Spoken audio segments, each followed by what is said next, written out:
Baik, semangat pagi teman-teman semuanya. Selamat malam. Dan pada malam hari ini saya ditemani dengan istri. Ah, Dimana malam hari ini kami menginap di Hotel Bentani, ya, Hotel Bentani di Jalan Siliwangi, Kota Cirebon.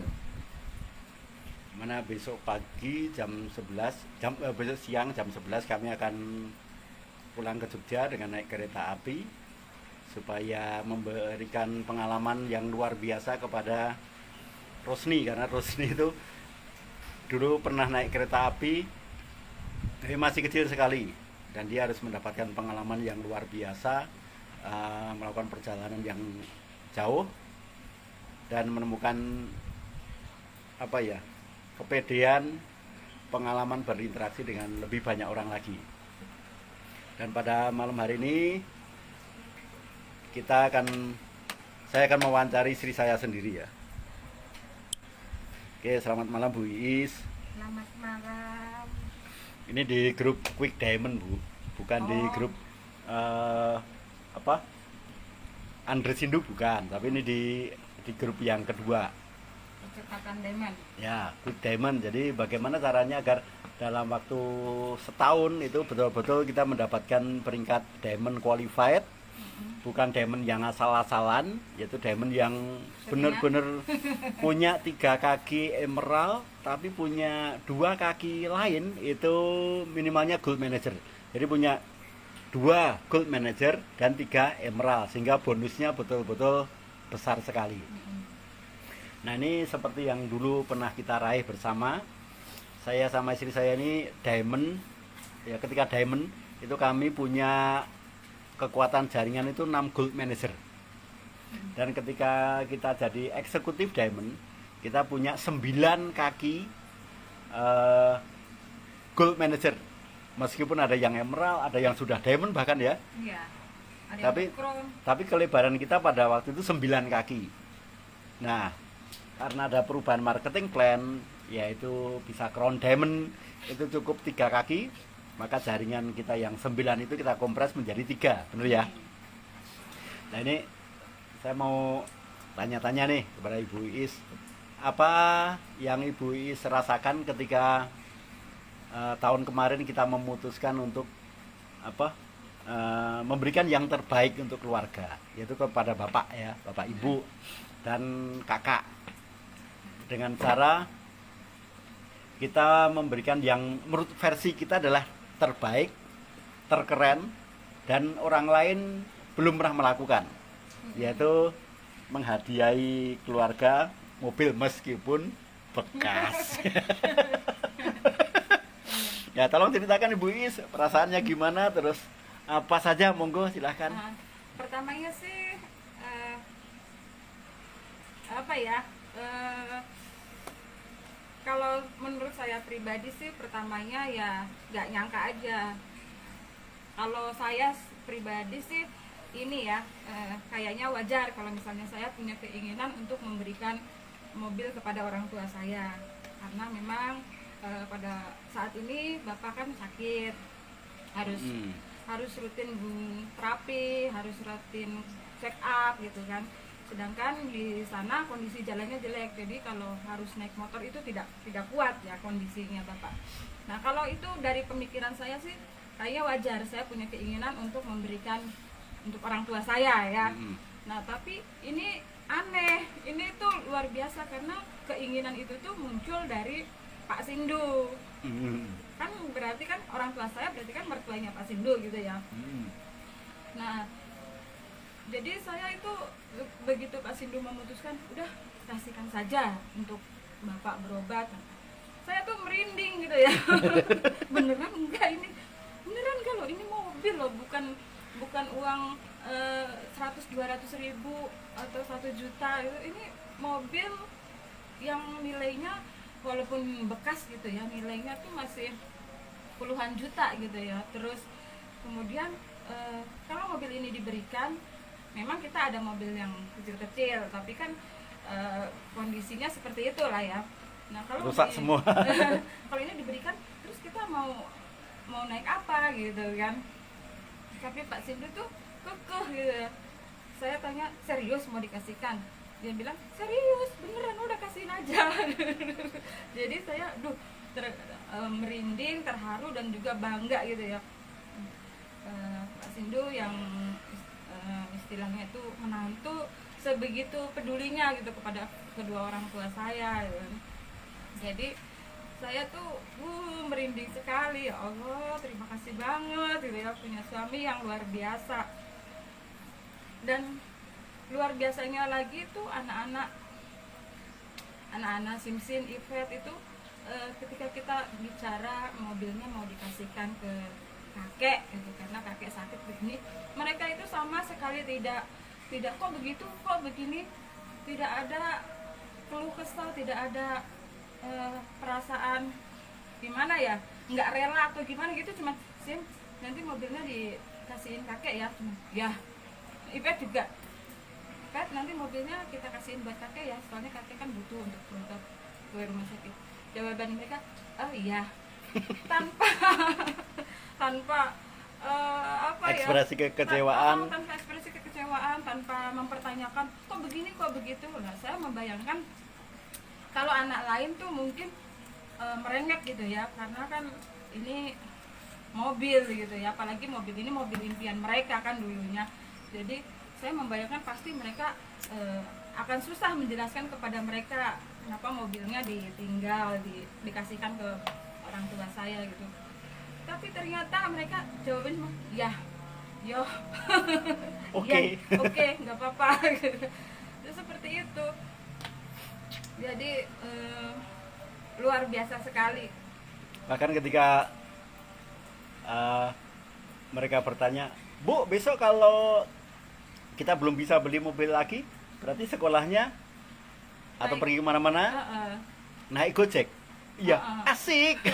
Iya, kakak Simsin itu, Bu, besok kalau kita belum punya mobil yang baru, aku kalau sekolah naik Gokar dong, naik Gojek dong. Iyalah, asik. Katanya bilang, asik, aku mau nyoba naik Gojek loh selama ini, katanya seperti itu. Rasanya kayak apa sih? Jadi sangat bersyukur sekali diberi keluarga yang lulusan pendidikan NASA. Yang aneh, yang unik, yang abnormal di luar kebiasaan orang-orang ya. Suami seperti itu, anak-anak juga tambah seperti itu. Jadi saya bangga sekali dan sangat berterima kasih sekali kepada mereka semua ya. Tidak terbayangkan pokoknya bahagia. Terus ternyata dari apa yang kita lakukan, memberikan mobil itu ternyata dampaknya tidak hanya kepada bapak ibu. Pada kakak iya kan? Iya. Kakak kan otomatis kakak yang nyetir ya. Jadi pada waktu itu kakak bilang, udah mobilnya kalau begitu kan aku yang nyetir, mobilnya aku beli aja. Ya saya bilang aja sama Sindu sendiri loh. Nah kemudian mungkin ngomong sama Sindu, tapi Sindu bilangnya tidak perlu. Jadi dia sangat wow, sangat kaget sekali. Jarang sekali ada orang yang seperti itu kan. Jadi dia beneran ini, sampai sekarang masih tidak percaya kalau mobilnya itu memang dikasihkan untuk dia, yang memang dipakai untuk nganter bapak, tapi kasihnya ke kakak saya.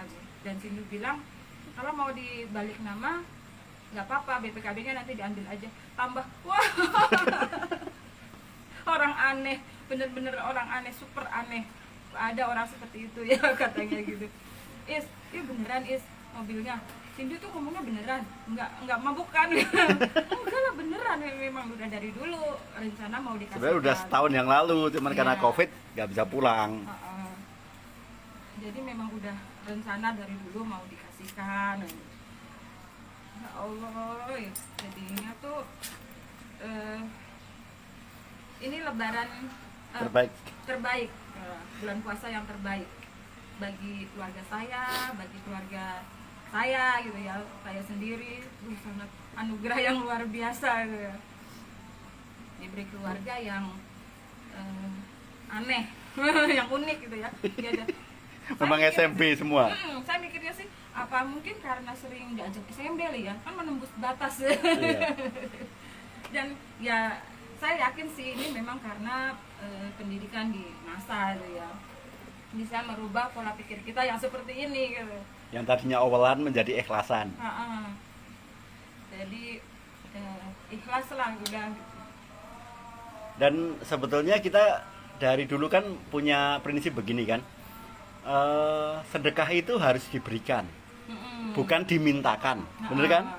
Nah kalau misalkan mereka minta, mungkin kita awal, tapi karena mereka nggak pernah minta. Nah ini, bapak ibu pernah minta? Nggak pernah. Nggak pernah. Kakakmu apakah pernah minta? Tidak, Nggak pernah. Betul, sedekah itu harus kita yang memberi, bukan karena diminta, itu betul sekali. Dan sedekah itu memang harus besar, jadi terasa sekali manfaatnya. Karena misalnya Pak Sindu nih sedekah mobil, kan terasa sekali manfaatnya. Bapak ke rumah sakit, tidak kesakitan di sepanjang perjalanan, ketika menunggu antrian juga bisa beristirahat di dalam mobil. Karena saya 3 hari kita ngantar ya Pak ya, kita ngantar ke rumah sakit itu 4 kali, yang berturut-turut 3 kali. 5 kali. 5 kali, 5 ya. kali ya.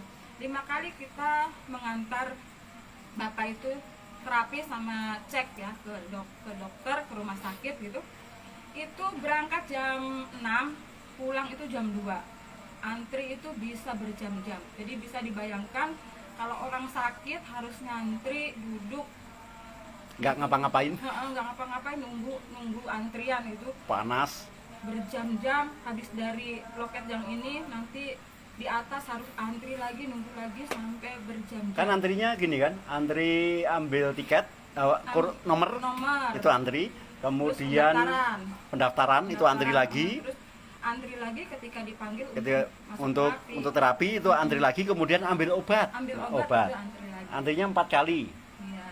Jadi bisa dibayangkan bagaimana kondisinya orang udah sakit harus menunggu seperti itu kan. Yang sehat aja bisa sakit, apalagi yang sudah sakit ya kan. Iya. Jadi makin membulatkan tekad kita untuk memberikan mobil untuk Bapak. Jadi ketika dia menunggu antrian tidak harus nunggu di pelataran gitu ya, tidak harus nunggu di ruang tunggu, tapi bisa istirahat di mobil, bisa tiduran gitu. Seperti itu. Dan pernah juga Bapak cerita, jadi dia antri itu untuk ke dokter saraf pada waktu itu harus berangkat jam 3 pagi. Jam 3 pagi nyampe rumah sakit kan belum buka, otomatis nunggu toh di rumah sakit. Nah itu kondisinya Bapak sama Ibu itu nyewa mobil ceritanya. Nyewa mobil, nunggu di parkiran rumah sakit. Mobilnya nggak dinyalakan mesinnya, dibuka semua jendelanya supaya bisa istirahat di dalam mobil kan, karena belum dibuka itunya, rumah sakitnya kan istirahatnya di dalam mobil. Di dalam mobil tapi jendela-jendelanya dibuka, mesinnya dimatikan. Nyamuknya jadinya dari jam 3 pagi sampai jam 6 loket dibuka itu donor darah. Ya karena mobil sewa ya kan. Iya. Sehebat apapun kita bayar, tetap kita tunduk sama pemilik mobil. Iya, jadi mobil itu apa namanya, pintunya dibuka, jadi nyamuknya banyak sekali katanya. Nah, begitu kita antar, begitu kita antar, di dalam mobil, mobilnya nggak usah dinyalakan, dimatiin. dinyalakan, AC-nya nyala, musiknya nyala. Ini nggak apa-apa, nggak dimatiin. Oh nggak usah dimatiin, nggak apa-apa. Mungkin kemarin kok dimatikan, mungkin jendelanya dibuka. Apa bensinnya nggak boros? Lebih baik kehilangan bensin daripada orang tua aku makin sakit ya kan? Betul. Jadi luar biasa sekali. Bisnis NASA itu merubah pola pikir kita ya, sangat menembus batas. Dan kemarin kita membuat laporan kan di rumah di Subang ya kan, itu yang mengerjakan Simsin sama Ivet. Bayangkan kalau kita sendiri yang harus ngetik, saya sendiri harus suruh ngetik, itu mata sudah nggak bisa lihat huruf. Apalagi pakai laptop ya kan, yang sudah burem-burem itu kan. alhamdulillahnya kita punya anak itu yang nggak usah disuruh, dia melakukan sendiri. Hanya dikasih sedikit pemantik atau sedikit pancingan, mereka sudah bisa melakukan sendiri. Iya. Dan selalu berhasil lagi. Iya, betul. Sinsin itu selalu mengingatkan kalau sudah akhir bulan tuh, Bu, ini udah tanggal segini loh, buat laporan enggak? Oh ya buat. Oke. Ipet juga seperti itu. Jadi mereka sudah terbiasa. Bayangkan si Simsin umur kelas 1 SMP, Ivet kelas 5 SD. Mereka sudah bisa mengerjakan laporan stokis sendiri. Kira-kira teman-teman punya kepikiran nggak kalau anaknya yang mengerjakan bisnis NASA? Itulah manfaatnya kenapa anak itu selalu kita ajak ke setiap pertemuan gitu ya, setiap seminar itu Sinsin sama Ivet itu selalu kita ajak, walaupun mungkin tidak boleh kan kalau masuk ke dalam ruangan, tapi setidaknya mereka bisa merasakan aura atau situasi di seminar itu loh, melihat orang yang sangat semangat sekali, orang yang sangat antusias, apalagi kalau habis SMB keluar itu saling berpelukan gitu ya, saling menyemangati, itu sangat menggugah ya. Terus teman-teman yang di Jogja juga mempertunjukkan kepada kita bagaimana upline-upline yang di Jogja ini benar-benar bisa merangkul semua donen yang berkunjung ke Jogja, yang ikut seminar-seminar di Jogja. Itu diperlakukan seperti keluarga sendiri. Iya. Dan anak-anak kita melihat langsung, bahkan merasakan langsung.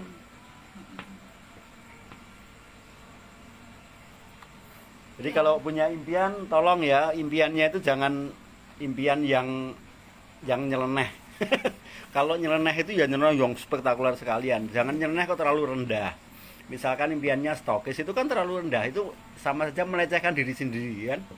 Melecehkan pemberian Allah yang sangat luar biasa, karena kita memiliki keberanian, kita memiliki sikap, kita memiliki mental, kita memiliki pemikiran, bahkan kita bisa menghitung kalau 10.000 poin itu bonusnya paling hanya 1,4 juta. Tapi milikilah impian yang gede sekalian. Seperti contoh, Kak saya itu menuliskan impian 5 juta poin, itu sudah saya tulis 10 tahun yang lalu. Saya nggak pernah mengimpikan peringkat gold manager, pearl manager, itu nggak pernah. Yang saya impikan adalah diamond, EDD, double diamond, crown. Hanya itu impian saya. Iya. Karena kalau misalkan impian saya kepingin diamond dan terkabul, kualifikasinya terkabul, berarti minimal saya akan punya penghasilan 18 sampai 23 juta. Nah kira-kira dengan penghasilan 18 juta minimalnya tadi, dengan vital sign yang ada, itu untuk berbagi ke keluarga itu bisa.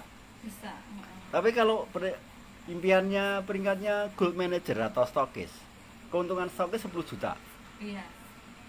Itu kan keuntungan stokis ketika donennya belum stokis kan. Memang kalau stokis, donennya belum stokis, belanja besar kepada stokis besar, laba ecerannya gede ya kan. Iya. Tapi ketika mereka nanti stokis, nah makanya banyak sekali stokis yang jadi awal gitu ya, jadi apa, seakan-akan menghalangi donennya untuk menjadi stokis karena keuntungannya berkurang. Keuntungan mereka berkurang. Tapi coba kalau misalkan impiannya ditingkatkan lagi, aku kepengen jadi diamond, berarti minimal dia nyponsori 5 kaki yang masing-masing stokis kan. Stokis, iya. Maka bonusnya luar biasa, tidak lagi laba eceran stokis. Laba eceran stokis tetap kecil, karena omset stokis kita tentunya lebih kecil kan. Anggap saja bisa 1.000 poin atau 2.000 poin.